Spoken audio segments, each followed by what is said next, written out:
မင်္ဂလာပါရှင်။ဘာမှခေတ်သစ်သတင်းဌာနမှပြန်လည်ကြိုဆိုလိုက်ပါရရှင်။ယခုချိန်မှစပြီးနောက်ဆုံးရသတင်းများကိုဆက်လက်အစီရင်ခံတင်ဆက်ပေးပါမယ်ရှင်။အခုတစ်ခါတင်ဆက်ပေးမယ့်သတင်းကတော့ကြောက်ပရောင်းနဲ့ငါးတယောက်တွင်2ရက်ဆက်တိုက်ပွဲဖြင့်စစ်တပ်စစ်ကြောင်း9ဦးသိန်း2ဦးဖမ်းမိပြီးလက်နက်ခဲယမ်းချို့သိမ်းဆည်းရရှိဆိုတဲ့သတင်းပဲဖြစ်ပါရရှင်။မန္တလေးတိုင်း9တယောက်မြို့နယ်ရဲစခန်းကနေညောင်ဦးမြင်းချံတောင်သာဘက်ကိုစစ်ကြောင်းထုတ်ဖို့ထွက်လာတဲ့စစ်တပ်စစ်ကြောင်းကိုတော်လှန်ရေးတပ်တွေက2ရက်ဆက်တိုက်ခတ်ရမှာရဲတပ်ချက်တို့အပါအဝင်9ဦးသေဆုံးပြီး2ဦးအရှင်ဖမ်းမိခဲ့တယ်လို့ပုပ္ပပျောက်ကြားတပ်ဖွဲ့ကတာဝန်ရှိသူကပြောပါရယ်။ဧပြီလ26ရက်နေ့က9တယောက်မြို့နယ်ရဲစခန်းကထွက်လာတဲ့စစ်သားရဲနဲ့ပြူစောတိအင်အား120ခန့်မှစစ်ကြောင်းဟာ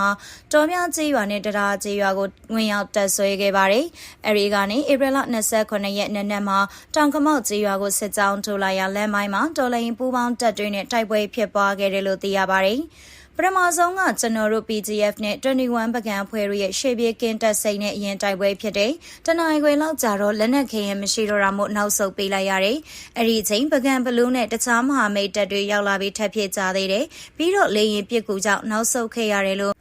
့ပုပ္ပပျောက်ကြားတပ်ဖွဲ့ဒုတာဝန်ခံရဲဘော်ဖြတ်တာကပြောပါရယ်။အဲဒီနောက်စစ်ကောင်စီတပ်စစ်ကြောင်းကတောင်ကမောက်ရွာအတွင်းကနေအိမ်တွေကိုမီးရှို့ဖျက်ဆီးခဲ့တယ်လို့သိရှိရပါတယ်။ဧပြီလ28ရက်နေ့မှာလည်းကြောက်ပရောင်မြို့နယ်ထောက်ရှရွာကိုစစ်တပ်ကဆက်ပြီးစစ်ကြောင်းထိုးလာတာမှာပုပ္ပဂရလဖို့ PGF တပ်ဖွဲ့နဲ့မဟာမိတ်တွေကမနက်9:00နာရီဝန်းကျင်မှညနေ4:00နာရီဝန်းကျင်အထိတနေကုန်နီးပါးကြားဖြတ်တိုက်ခိုက်ခဲ့ပါတယ်။စစ်ကောင်စီစစ်ကြောင်းထိန်းထားတဲ့အတွက်လေးချောင်းမှမွန်လင်း2နာရီဝန်းကျင်နဲ့3ချိန်4နာရီဝန်းကျင်ခန့်တွင်3ချိန်ပစ်ကူပေးသွားခဲ့တယ်လို့သိရှိရပါတယ်။ဒီ2ရက်တာတိုက်ပွဲတွင်စစ်ကောင်စီတပ်မှစစ်တုံးမှ2ဦးအရှင်ဖမ်းမိခဲ့ပြီးတော့ရဲတပ်ချက်ပါဝင်စစ်ကောင်စီတပ်မှအလောင်း9လောင်းရရှိခဲ့တယ်လို့ကိုဖြတ်တာကပြောပါတယ်။ဒါအပြင်စစ်ကြောင်းမှာထိခိုက်ဒဏ်ရာရသူ43ဦးလည်းရှိပြီးအရာခံဗိုလ်တအုပ်အပြင်းထန်ဒဏ်ရာရရှိခဲ့တယ်လို့လည်းဆိုပါတယ်။တိုက်ပွဲမှာစစ်ကောင်စီစစ်ကြောင်းထံမှ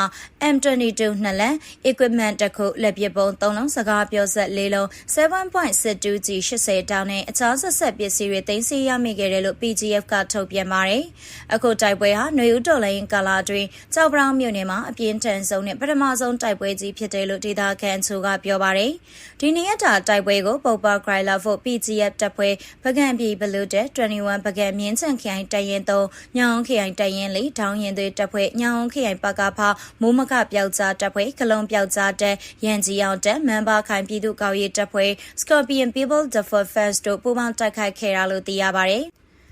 ဆက်လက်တင်ဆက်ပေးမယ့်သတင်းအကြောင်းအရာကတော့ရေစကြိုပေါက်နဲ့မြိုင်မြို့နယ်တွေမှာပကဖတွေကဒေတာရင်းတော်လိုင်းအားကောင်းစေဖို့ပူးပေါင်းဆိုတဲ့သတင်းပဲဖြစ်ပါရရှင်။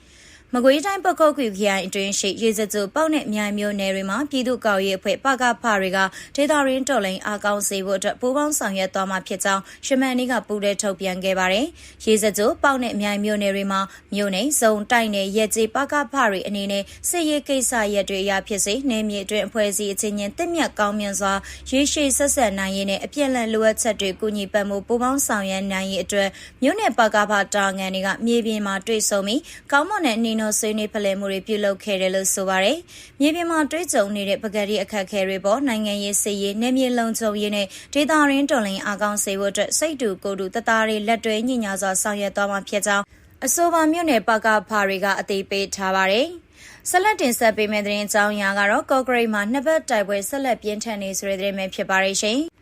ကရင်ပြည်နယ်ကော့ဂရိတ်မြို့အနီးမှာ KNL ဦးဆောင်တဲ့တော်လိုင်းအင်အားစုအဖွဲ့တွေနဲ့စစ်ကောင်စီတပ်တို့အကြားနှစ်ဘက်တိုက်ပွဲတွေအပြင်းထန်ဆက်လက်ဖြစ်ပွားနေပြီးစစ်ကောင်စီတပ်ကကျုံတို့မျိုးဘက်ကိုစစ်ကူအင်အားတွေထပ်မံပို့ဆောင်နေတယ်လို့နေမြေကန်သတင်းရင်းမြစ်တွေကတန်လင်းတိုင်းကိုပြောပါရယ်။ဧပြီလ29ရက်နေ့မနက်အစောပိုင်းကစလို့စစ်ကောင်စီတပ်ဆွဲထားတဲ့ကော့ဂရိတ်မြို့နာကရွှေကျက်မင်းဘုံကြီးကျောင်းနေရာတစ်ဝိုက်ကိုကရင်အမျိုးသားလွတ်မြောက်ရေးတပ်မတော် KNL ဦးဆောင်တဲ့တော်လိုင်းအင်အားစုတပ်ဖွဲ့တွေအင်အားအလုံးရင်းနဲ့ဝင်ရောက်တိုက်ခိုက်နေတဲ့အတွက်နှစ်ဘက်တိုက်ပွဲအပြင်းထန်ဖြစ်ပွားနေတာပါ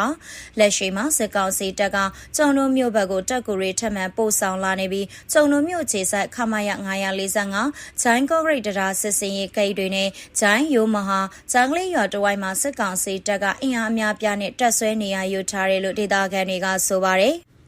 ကော့ဂရိတ်ကျုံတို့တိုက်ပွဲတွင်စစ်ကောင်စီတပ်ဘက်ကိုဗိုလ်ပြီးဦးဆောင်တဲ့ခွဲထွက် DKBA တပ်ဖွဲ့ကစစ်ရေးပိုင်းမှာကုညစ်တိုက်ခိုက်ပေးနေပြီးလှိုင်ဝါဂိတ်ကိုးနိုင်ဂိတ်စတဲ့နေရာတွေမှာစစ်ကောင်စီတပ်နဲ့အတူတပ်ဆွဲနေထိုင်နေတယ်လို့လည်းစစ်ရေးနှိစက်သူတွေကဆိုပါတယ်။နှစ်ပတ်ကျော်ကြာလာတဲ့ကော့ဂရိတ်ကျုံတို့တိုက်ပွဲအတွင်းမှာစစ်ကောင်စီတပ်နဲ့ခွဲထွက် DKBA အဖွဲ့ဘက်ကထိခိုက်သေးဆုံးမှုများပြားခဲ့သလို KNL ဦးဆောင်တဲ့တော်လိုင်းအင်အားစုအဖွဲ့တွေဘက်ကလည်းထိခိုက်ကြဆုံးမှုအချို့ရှိခဲ့တယ်လို့စစ်ရေးသတင်းရင်းမြစ်တွေကပြောပါတယ်။တိုက်ပွဲတွင်စစ်ကောင်စီတပ်ကလေကြောင်းနဲ့လက်နက်ကြီးပစ်ခတ်မှုတွေပြုလုပ်ခဲ့တဲ့အတွက်ဒေသခံပြည်သူ20ကျော်သေဆုံးသွားခဲ့ပြီး30နီးပါးထိခိုက်ဒဏ်ရာရရှိထားပါတယ်။တိုက်ပွဲကြောင့်ဒေသခံတောင်းချီထွက်ပြေးတိမ်းရှောင်နေရကလူသားချင်းစာနာမှုအကူအညီတွေဆက်လက်လိုအပ်နေစေဖြစ်တယ်လို့စစ်ရှောင်ရေးအကူအညီနေတဲ့ကရင်အရက်ဖက်တွေပြောဆိုချက်အရသိရပါတယ်။ကော့ဂရိတ်ကျုံတို့တိုက်ပွဲကြောင့်ကရင်ပြည်နယ်ရဲ့မြို့တော်ဖြစ်တဲ့ဗန်မြို့ဘက်မှာလည်းစစ်ကောင်စီတပ်ကတန်လွင်မြကန်ပေါ်မှာစစ်သည်မော်တွေကိုချထားကခန့်စစ်ပြင်ဆင်မှုတွေလည်းတိုးမြင့်လှုပ်ဆောင်ထားပါတယ်။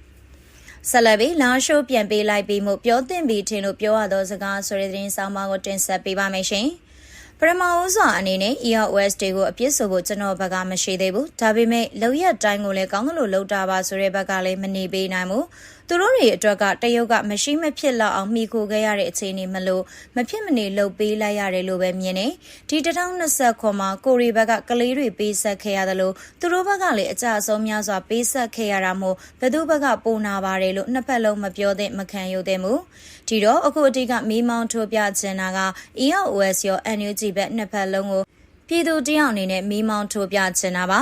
ဒီနွေဦးတော်လန်ရေးမတိုင်မီ KSS နှစ်ပေါင်း80ကျော်စကားစကို EOS တွေတပိုင်းတနိုင်တိုက်ထုတ်တွန်းလှန်ခဲ့ကြပေမဲ့ဘယ်အဖွဲ့မှမိမိရဲ့ခြေကုပ်စကန်နဲ့အနီးနားထက်ကျော်လွန်ပြီးမသိမ့်ပိုက်မထိန်ချုပ်နိုင်တဲ့ပြင်မိမိခြေကုပ်ယူထားတဲ့နေရာတောင်နောက်ဆုံးအဆင့်စကားစနဲ့ရှင်လဲလျှောက်တာပြလဲဆွဲတာညှိနှိုင်းရက်တည်ခဲ့ကြတာ EOS တွေနဲ့မငင်းစေခြင်းမို့ဘာလို့မသိမ့်နိုင်မတိုက်နိုင်တာလဲဆိုတော့နိုင်ငံတော်အခြေအနေကအခုလိုဆူဆူဝါမပြည့်စည်သေးသလိုပြည်သူကလည်းမထကြွသေးဘူးမြင်းမြပင်တိုင်းပြည်စုပ်ပြတ်နေကြနေပါစေပြည်သူလူထုမနိုးကြမထမကြွမချင်းဘယ်အဖွဲ့မှစကားစကိုလှမ်းမတိုင်နိုင်သေးဘူးပြည်သူလူထုမပါမချင်းဘယ် EOS မှအခုကာလလိုအောင်မြင်မှုကိုမရရှိဘူးရရှိလဲအချိန်ကြာကြာမသိမ်းထားနိုင်ဘူးဒါကငင်းမရတဲ့အချက်ဘာလို့မရလဲဆိုတော့ပြည်သူကမနိုးကြမပါဝင်သေးပဲရှိလိုက်ငါလိုက်စကားစ Jim Brainwash တွေကြား EOS တွေပေါ်အမြင်ကမကောင်းခဲ့တော့ပြည်သူလူထုတွေကမပါဝင်ခွင့်မရတည်ခဲ့ဘူး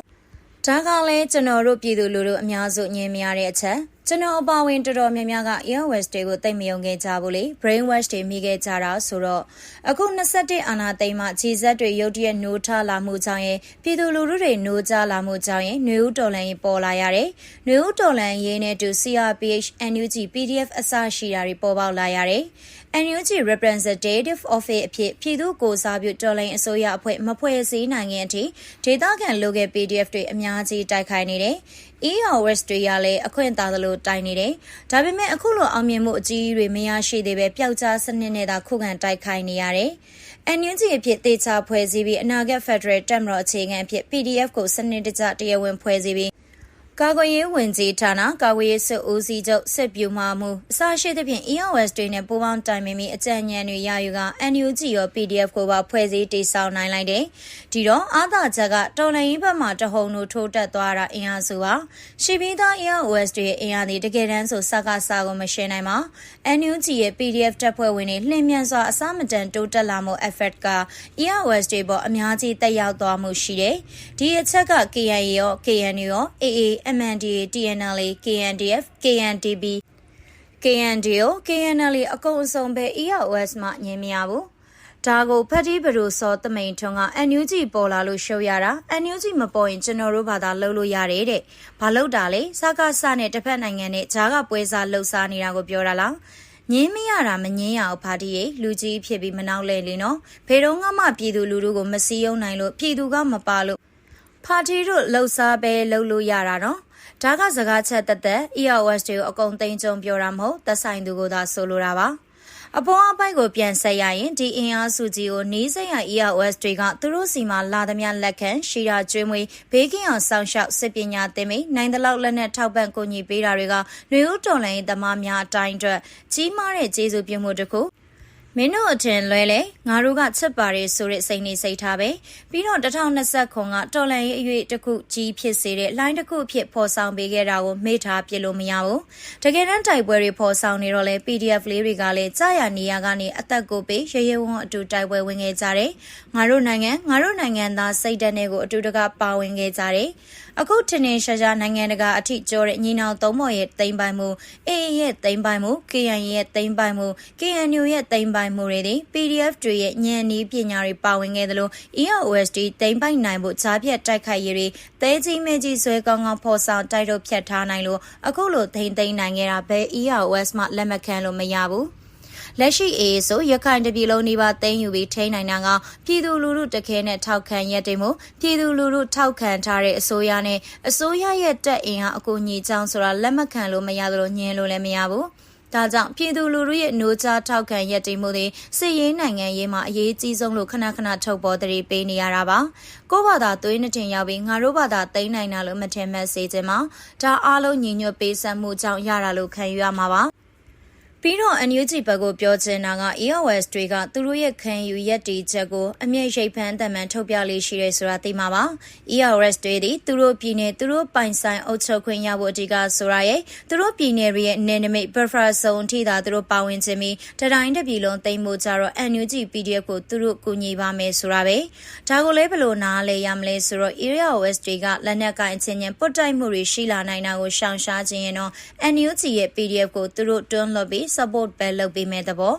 အခုလာရှိုးပြန်ပေးရတဲ့ကိစ္စကိုကြည့်ပြည်သူရောပြည်သူအစိုးရတပ်တွေရောပူးပေါင်းပြီးတင်ပေးခဲ့တယ်အခုတရုတ်ဩဇာနဲ့ဖိပြီးမိမိတို့မိဖက်တော်လိုင်း EOS တပ်တစ်ခုအကြက်တည်းဖြစ်နေချိန်မို့ NUG ရောပြည်သူရောမိမိတို့ရဲ့မဟာမိတ်တပ်တွေကိုပုံမမကြက်တဲရအောင်ဘေးခဏဖယ်ပေးလိုက်တော့ပြန်ညှိပေးရတာကိုကြည့်ရင်ပြည်နယ်တွေရဲ့တော်လိုင်းရေးသည်လည်းပဲပြည်သူနဲ့ပြည်သူအစိုးရမပါရင်အရင်လိုတဝဲလဲလဲဖြစ်နေမှာထင်ရှားစွာမြင်ရပြီပဲဒါကြောင့်မလို့ NUG ကိုတိုက်တော်မိမောင်းထိုးပြခြင်းကမြေပြန့်ဒေသတွေကိုအဓိက target ထားပြီးမိမိရဲ့ကိုယ်ပိုင်တပ် PDF နဲ့တိုက်ယူသိမ်းနိုင်အောင်လုပ်စေချင်ပါတယ်။တရုတ်အမိကိုကင်းကင်းနဲ့ရက်တီသိမ်းပိုက်ဖို့ပြင်မှတ်ထားပေးပါ။လက်ရှိအင်းတော်မျိုးသိမ်းသလိုပေါ့။နောက်ထပ်ဒီလိုမျိုးတွေထပ်သိမ်းနိုင်ဖို့လိုသလိုအုပ်ချုပ်ရေးပါတပါးတွေတိဆောက်ပေးပါ။ကျန်တာကတော့စစ်နိုင်မှာအင်အားကြီးမှစကားပြောလို့ရမယ်ဆိုတာကိုမိမောင်းတို့တောင်းဆိုမှုပြုပါတယ်။စစ်နိုင်ရင်စစ်သားစကားပြောလို့ရပြီ။